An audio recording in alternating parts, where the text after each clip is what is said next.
আসসালামু আলাইকুম ভাই, কি অবস্থা, কেমন আছেন? ওয়ালাইকুম সালাম ভাইয়া, অনেক ভালো আছি। ভালো আছেন না? এটা জি। কোন জায়গা? এটা ভাই কাইয়ারগাঁও তরুণীশাঘাট চলতি নদী। চলতি নদী। আমরা জানতে পারছি এই নদীর চারদিকে তো অনেকদিন যাবত বন্ধ ছিল, ঠিক আছে? জি। এলাকার মানুষ কিভাবে চলাফেরা করে, কি আশেপাশে যদি আমাদের একটু খুলে বলতেন। ভাইয়া এই গাংটা নদীটা আগে আমাদের এলাকার মানুষ এই নদী দিয়ে অনেক ভালোভাবে চলতে পারতো। এখন প্রায় 7-8 বছর ধরে বন্ধ আছে, এই জন্য মানুষ খুব কষ্টে দিন কাটাচ্ছে।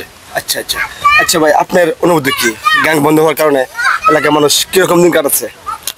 এই তো অনেক কষ্টভাবে দিনগুলো যাইতেছে আর কি। আর গাংটা মনে করেন যে বন্ধ হয়ে গেছে 6-7 বছর আগে এরকম। ভাই কথা কইলি কথা বলে ভাই, যদি গাংটা খুলে দেন তাড়াতাড়ি, তাহলে এলাকার গরিব দুঃখী মেহনতি মানুষ এই চলতি নদীটা যাতে করে সুন্দরভাবে ওপেন করে দেওয়া হয়। সবাইকে আমি আহ্বান জানাচ্ছি। আমি সাথে আছি ইয়া হাবিবি। আসসালামু আলাইকুম।